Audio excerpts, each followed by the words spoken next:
très fortement à lire. Le livre est disponible en 10 exemplaires à la bibliothèque de section en sciences humaines et à la bibliothèque centrale. C'est un classique des classiques. C'est le livre de Niels Anderson, donc c'est la première référence en haut de ma liste, Niels Anderson, avec ce titre particulier, Le Hobo, Sociologie du sans-abri, Nathan, Essais et recherches. C'est un livre qui paraît pour la première fois en 1923. C'est vieux. Je vous raconte un petit peu l'histoire de ce livre. Et puis, maintenant que vous avez vu le truc, je vais surtout vous montrer quelques photos de ce que sont les hobos. Voilà la couverture d'une édition récente du livre. Niels Anderson, alors le hobo, c'est quoi? Le hobo, c'est une figure américaine qu'il n'y a pas ici. Le hobo, c'est un vagabond qui vit souvent seul, qui vit dehors. Vous voyez ce monsieur-là, il vit dehors. Parfois, il vivait à plusieurs, dans ce qu'on appelle des jungles, c'est-à-dire des campements sauvages de hobos. Donc, on peut dire que c'est un SDF, sauf que ça n'est pas du tout un SDF, puisque c'est quelqu'un qui travaille. Et le hobo, c'est une figure très paradoxale de quelqu'un, un homme, il y avait très très peu de femmes, quelques-unes mais très très peu, un homme qui monte clandestinement sur les trains pour sillonner les États-Unis gratuitement et pour aller sur les grands chantiers de construction des barrages hydrauliques, sur les grands chantiers de construction des voies de chemin de fer, de tunnels, mais aussi pour aller dans les grandes fermes, faire travailler aux cueillettes du raisin, de fruits, de légumes, etc., etc. Et une fois que le hobo avait gagné suffisamment d'argent, en travaillant, eh bien, il reprenait le train pour aller s'installer, pour retrouver un copain, pour aller dans telle ou telle ville ou à proximité de telle ou telle ville où il vivait tranquillement pendant une semaine, 15 jours, un mois, 2 mois, en fonction de l'argent gagné, comme ça, dehors, libre, dans une vie sans contrainte. Et une fois que l'argent était dépensé, eh ben, il fallait recommencer, remonter sur des trains, discuter avec les uns et les autres, d'autres hobos, demander des conseils, où est-ce que ça embauche, ah ouais, il y a ça, c'est pas mal, c'est bien payé, ok, j'y vais. Et puis voilà, c'était ça, les hobos. C'est une figure typiquement américaine. Hein, vous voyez, c'est une figure américaine parce qu'elle est liée notamment à ces très grands trains immenses. Peut-être que certains en ont déjà vu, des trains qui font 2 km, pour certains d'entre eux, 2 km de long, et qui sillonnent les États-Unis, et puis les grands chantiers, les grandes fermes, etc. C'était ça le hobo. Donc une très belle figure de la mobilité, bien sûr. Et Niels Anderson, ce n'était pas un grand intellectuel, mais c'est quelqu'un qui a été hobo lui-même. Et il a commencé sa vie comme étant un hobo assez jeune. Et un jour, il a voulu se lancer dans des études. Il est arrivé à l'école à Chicago, à l'université de Chicago, et on lui a dit « OK », et il a rédigé l'équivalent d'un Master 1, une maîtrise, et il a rédigé, en fait, un espèce de, à partir de ses souvenirs et de sa vie personnelle, il a fait ce livre qui est devenu un grand classique de la sociologie américaine, Le Hobo. Bon, sociologie du sans-abri, je ne suis pas sûr du tout que ce soit son titre. Donc c'est un bouquin très sympa, très court. C'est un gros livre, mais en face, il y a une grosse préface, il y a une grosse postface, et au milieu, il y a 120 pages, extrêmement simples et très chaleureuses et très vivantes, qui racontent ce que sont les hobos. Superbe livre. Alors en voilà un, et puis je voulais vous montrer ça. Voilà, ça c'est une autre fille, c'est une autre photo. Là, on voit la jungle, ce qu'on appelait la jungle. Donc vous voyez, ils sont quand même des gens qui vivent dehors, ils ne vivaient pas forcément très très vieux, ils avaient une vie très dure quand même, très libre mais très dure. Bon, il fallait se débrouiller. Ce qui est important, vous avez vu sur les deux photos, on voit des journaux. Hein, les hobos n'étaient pas illettrés, ils étaient souvent, ils avaient de l'instruction. Anderson revient sur la carrière du hobo, tout ça, donc c'est intéressant. Voilà, premier élément de lecture. Ah, attendez, je ferme mon bazar. Voilà. Et puis, je reviens à ça. Deuxième conseil de lecture. Voilà, ça marche très bien. Vous le voyez, cet Indo-américain dont j'évoquais le nom précédemment, Arjun, son prénom, Appadurai. Arjun Appadurai. Le titre du livre, Après le colonialisme, les conséquences culturelles de la globalisation. C'est un livre du tout début des années 2000, je vous l'ai dit. Arjun Appadurai, il est d'un milieu brahmane, il est d'un milieu très lettré, très privilégié. Il a vécu toute une première partie de sa vie en Inde, et puis il est parti aux États-Unis faire ses études, et voilà. Et Arjun Appadurai, il ferait des travaux très très passionnants, pas entièrement faciles à lire, mais très passionnants quand même, sur comment les cultures, au sens anthropologique du mot, comment les cultures se transforment dans le cadre de la globalisation. Alors la première partie du titre peut vous sembler un peu mystérieuse. Après le colonialisme, qu'est-ce qu'il veut dire par là, Appadurai?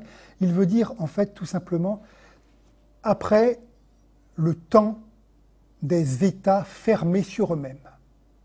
Voilà. Après le temps des États clos. Aujourd'hui, les États ne sont pas clos. Internet, la télévision, le téléphone, le smartphone, les migrations, le tourisme diluent continuellement les frontières. Donc nous sommes bien après le colonialisme. D'accord ? Les conséquences culturelles de la globalisation. Ça veut dire que Appadurai ne s'intéresse pas tellement aux conséquences économiques de la globalisation. Ça, c'est le travail de Saskia Sassen. Il ne s'intéresse pas tellement aux conséquences technologiques de la mondialisation. Ça, c'est le travail de Manuel Castells. Lui, il s'intéresse aux conséquences culturelles. Comment nos cultures, c'est vraiment très intéressant comme livre, comment nos cultures sont transformées, travaillées par les flux d'images, de représentations, de langues, de musique qui nous abreuvent en continu. Alors ça vous semble sans doute évident, mais là encore, rien n'est moins évident. En 1970, en France, en 1980, en France, un jeune homme ou une jeune femme qui habitait à la campagne, ou même dans certaines villes, sincèrement, on ne connaissait pas grand-chose. C'est-à-dire que dans sa tête, culturellement, dans sa tête, il y avait en fait son territoire, ses communes, le territoire un petit peu plus large, peut-être la région, éventuellement la France, mais est-ce qu'un jeune homme en 1980, dans un milieu un peu qui ne se déplace pas beaucoup, est-ce que la représentation du territoire national était très forte? Sincèrement, non, sûrement pas. Aujourd'hui, en 2020, nous avons tous, absolument tous, dans notre tête, dans notre cerveau, dans notre cœur, dans notre manière de parler, tout un ensemble de représentations qui nous viennent du Japon, des mangas, du rap, de bidule, de l'Afrique, de plein de choses. On a un cerveau qui est cosmopolite. On ne s'en rend pas forcément compte, mais notre cerveau est très très cosmopolite. Alors, il faudrait que nous puissions nous en rendre compte mieux, c'est-à-dire mener un travail réflexif sur nous-mêmes pour comprendre qui nous sommes aujourd'hui, qui nous sommes devenus dans ce monde global. Ce n'est pas toujours facile, d'accord ? En tout cas, Appadurai le fait. Je vous invite donc à lire ce livre qui existe en poche, pas cher, qui existe partout. Je vous invite aussi, bien sûr, pour tout le monde, je vous invite pour tout le monde à aller sur YouTube et à taper le nom de Appadurai, et vous pouvez voir beaucoup de conférences, beaucoup de propos, beaucoup de séminaires. Hein. Moi, j'aime beaucoup voir la tête des gens, entendre les gens. Les chercheurs ne sont pas des figures abstraites, ce sont des gens qui existent, et ben voilà, aujourd'hui on peut si facilement les voir, les écouter, il ne faut pas s'en priver. Appadurai, c'est un petit peu, c'est pas jargonneux, hein, pas du tout, hein, mais c'est quand même c'est un niveau d'analyse qui est un petit peu pointu. Un gros livre, 500 pages, en poche. Allez-y, hein, en L3, c'est le moment. Il faut vraiment se lancer dans les lectures. Il faut se lancer dans les lectures un peu ambitieuses, un peu complexes. Il faut se bouger le cerveau, quoi. Il faut que ça prenne. C'est important. OK ? Grand nom, Appadurai, hein. Absolument pas connu en France. Hein. En France, sociologie française, je regarde autour de moi parce que je ne vais pas me prendre un coup de bâton, mais on est encore à Pierre Bourdieu. Non, il y a quand même d'autres gens hein, qui travaillent plutôt pas mal. Un article, voilà, un article, Journal of International Studies, un article relativement récent, de 2009, de Claudia Arado et de Jefferson, je ne me rappelle plus exactement du prénom, Huysmans, Mobilizing Democracy, a Political Reading of Mobility Between Universal Rights and the Mob. De mob en anglais, vous savez, le mot mobilité, il vient de ce mot anglais, de mob. Et de mob, ça veut dire le peuple. Mais ça veut dire le peuple, comment dirais-je moi, désassemblé, une foule un peu menaçante. C'est ça, en anglais. En français, le peuple, c'est le peuple qui a pris la Bastille. D'accord ? L'idée de peuple, en français, n'est pas très très loin de nation. De mob, en anglais, c'est pas ça. C'est une vision un peu angoissante de grands mouvements, de grands rassemblements dangereux, une foule un peu inquiétante, un peu angoissante. D'accord ? Et donc, vous comprenez le titre de cet article, très très intéressant pour moi, en tout cas parce que je travaille sur ces questions actuellement. Arado et Huysmans se disent, est-ce que la mobilité n'est pas un nouveau régime politique ? Est-ce que ce n'est pas à partir des questions de mobilité qu'on va pouvoir construire un nouvel objet politique ? D'accord ? Et il dit, cette question, eh bien, il faut la réfléchir entre les droits universels, donc les droits, des choses bien construites, bien pensées, écrites dans le journal officiel, votées par des gens très sérieux, le registre des droits d'un côté, et, vous me permettez de dire un gros mot, et le bordel populaire de l'autre. La question politique des mobilités, il faut la penser entre les droits et ce bazar. D'accord ? Alors, ça vous semble un peu théorique, probablement, et c'est assez compliqué pour plusieurs raisons. Pour deux raisons, disons. La première, c'est que quand on lit Sassen, quand on lit, comment il s'appelle, Ulrich Beck, quand on lit Manuel Castells, quand on lit Bauman, quand on lit tous les autres, Appadurai, on se rend compte que la mobilité est traitée sur plein de plans, dans plein de registres, mais peu dans le registre politique. Très peu dans le registre politique. Premier élément. Deuxième élément, cette espèce d'occultation politique, elle est à peu près totale dans la sociologie française des mobilités. Il n'y a rien. Absolument rien. Or, il est urgent de réfléchir cette portée politique des mobilités parce que de plus en plus de problèmes politiques que les élus français doivent traiter viennent du monde de la mobilité. J'en donne 2 exemples ou 3 exemples très évidents. Les Gilets jaunes, quand même. Les Gilets jaunes, voilà une sorte de mouvement qui s'est lancé sur une revendication mobilitaire au début. Le refus de certaines taxes qui allaient peser particulièrement sur les habitants du périurbain et du rural. Donc là, on a bien un mouvement social adossé à une revendication mobilitaire. Qui dit mouvement social dit politique, obligatoirement. Il y a une interrogation politique. Deuxième grand domaine, assez évident aussi, les questions écologiques. Quand dans les villes, Rennes, toutes les villes de France et parfois d'Europe, on commence de réduire drastiquement la place de la voiture, quand on transforme les schémas d'aménagement des villes pour faire beaucoup plus de place au vélo, un peu plus de place au transport collectif, d'accord ?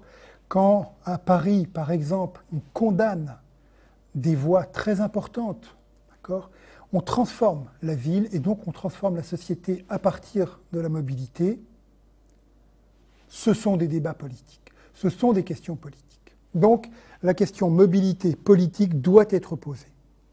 L'intérêt de cet article, Political Reading of Mobility, c'est de lancer ce débat. Et il est très bien fait. C'est vraiment très intéressant. Bon, je vais laisser tomber Paris et l'agglomération parisienne de Chambord-de-Law. Ciccelli, Vincenzo Ciccelli, très beau livre. Vincenzo Ciccelli, il est prof à Paris 5, René Descartes, à Paris.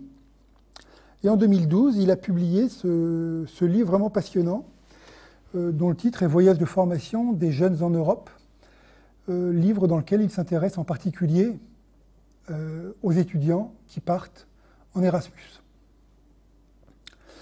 Voilà, donc il mène une enquête classique de sociologue, des entretiens en face à face, un peu d'observation, puis il essaye de comprendre quelle est l'expérience des jeunes Français quand ils vont en Pologne, quand ils vont pour 6 mois en Turquie, quand ils vont pour 1 an en Angleterre, quand ils vont pour quelques mois, je ne sais pas où, moi, à Prague, ou en Espagne, ou en Italie.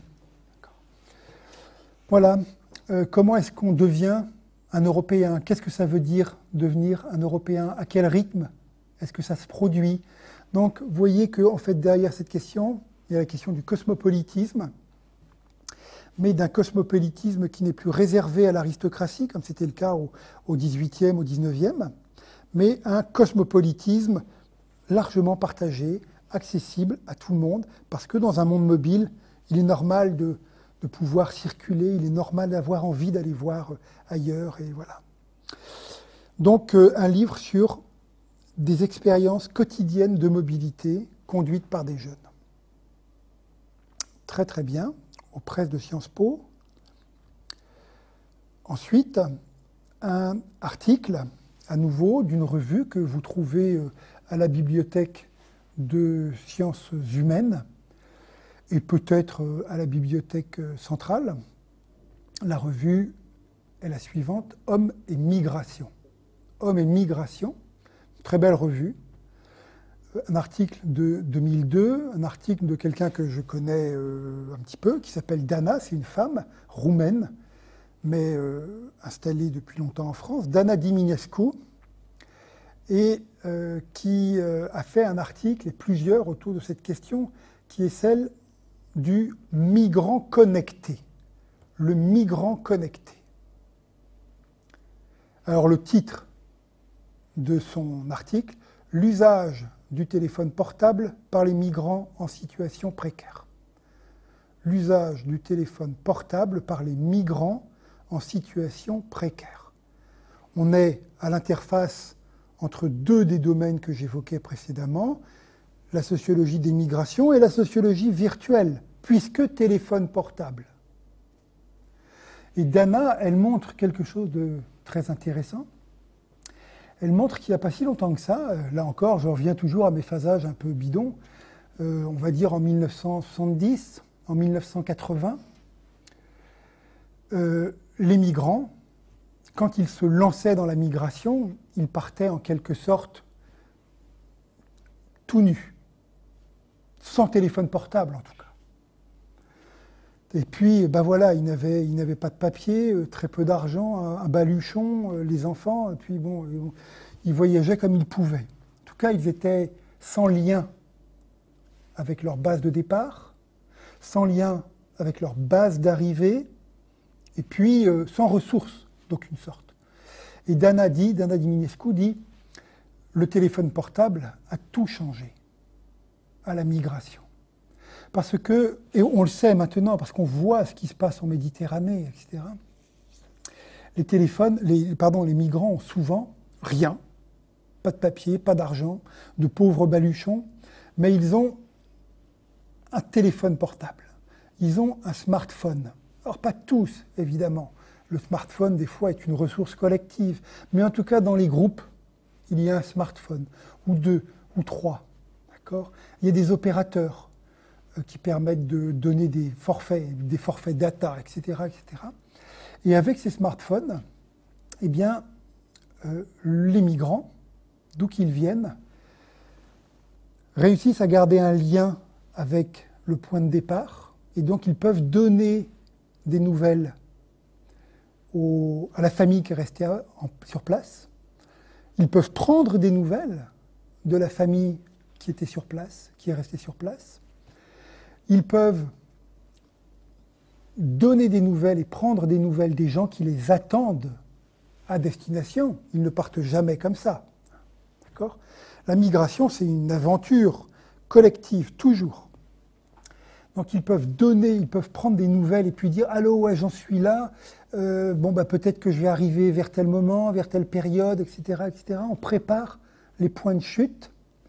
Et puis, ce qui est très important aussi, c'est que quand ça fonctionne, quand c'est possible, quand il y a du forfait data, quand il y a du réseau, etc., eh bien, le téléphone, il offre un certain nombre de ressources de géolocalisation, d'accéder à des applis d'apprentissage de la langue.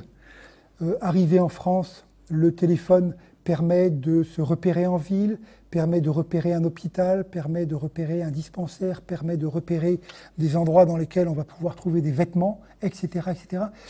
Je ne parle pas de ces questions uniquement à partir de Dana Diminescu. J'ai fonctionné longtemps à Paris dans l'association Utopia 56 et je voyais tous ces migrants qui arrivaient, qui vivaient dans des situations vraiment dramatiques pour bon nombre d'entre eux, mais ils avaient très souvent des téléphones et ils avaient très souvent accès à un certain nombre de ressources. Voilà l'idée de Dana, le migrant connecté.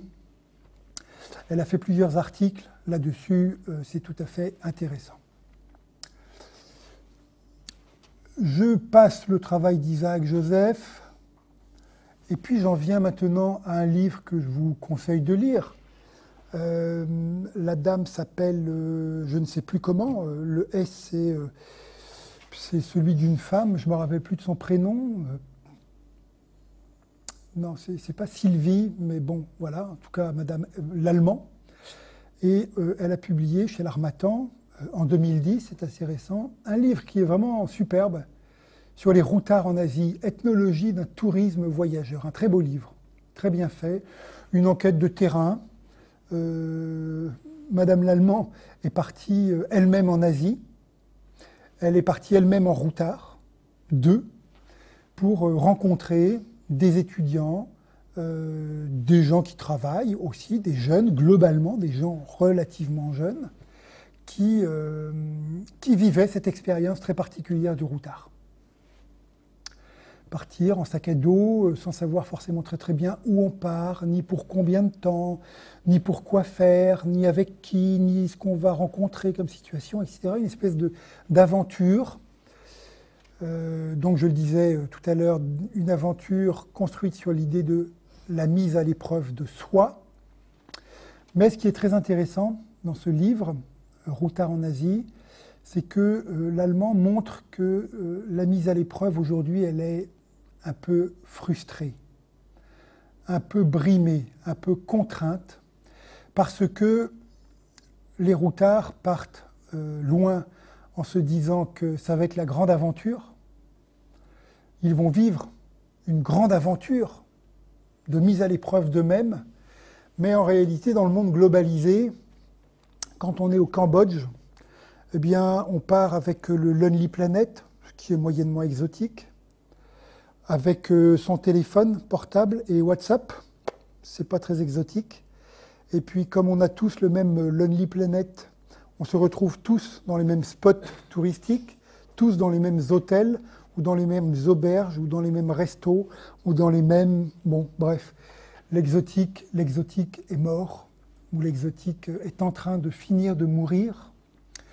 Et la grande aventure de la mise à épreuve routarde de soi n'est plus. Un livre intéressant sur ce paradoxe douloureux. Voilà, Corto Maltese a vécu. Je passe le travail de Pierre Lannoy sur l'automobile comme objet de recherche. Et puis, une dernière suggestion de lecture. À nouveau, je fais un grand pas. Et je fais un grand pas plutôt sur ce que je racontais tout à l'heure de comment la mobilité redéfinit les rapports de force, à partir de la globalisation, etc. Un travail très intéressant de quelqu'un qui s'appelle Anne-Catherine Wagner. C'est un travail de 98, mais c'est frais pour nous.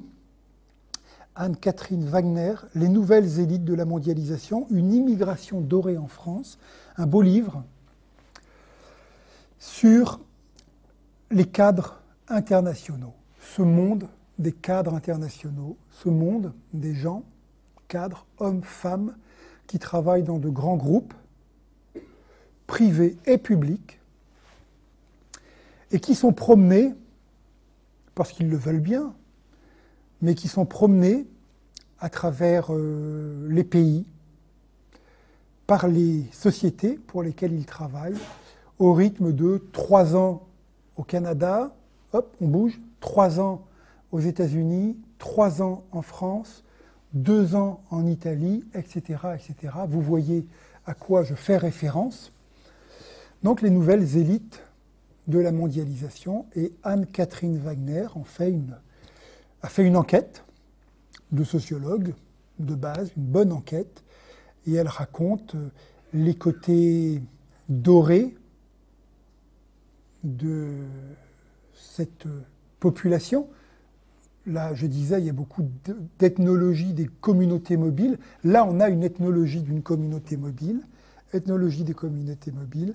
Donc, pardon, je ne sais plus ce que je disais, mais on a à la fois un regard sur le bon côté, c'est-à-dire le plaisir de la découverte, le plaisir de vivre dans des environnements un peu exotiques, etc., etc. Puis en même temps, les grandes difficultés de déménager tout le temps, d'être tout le temps séparé de la famille, d'avoir des enfants qui souvent n'en peuvent plus, de devoir déménager, qui sont souvent fragilisés psychiquement par la répétition des déménagements et des arrachages aux copains, aux copines, des réimplantations forcées, etc., etc. Bref, une bonne analyse très intéressante qui permet de comprendre ce qu'est notre monde mondialisé. Voilà une première partie déjà qui s'achève. Et nous allons attaquer une deuxième partie très différente, puisqu'elle est consacrée à la présentation des méthodes et techniques d'enquête mobiles. Donc, on va laisser tomber les comptes rendus d'enquête, on va laisser tomber les livres, les synthèses, etc. Et puis, on va regarder ce dont le sociologue des mobilités et des migrations dispose en matériaux, en sources d'enquête, en sources statistiques pour mener son travail, d'une part, et d'autre part, comment lui-même peut mettre en place un certain nombre d'outils.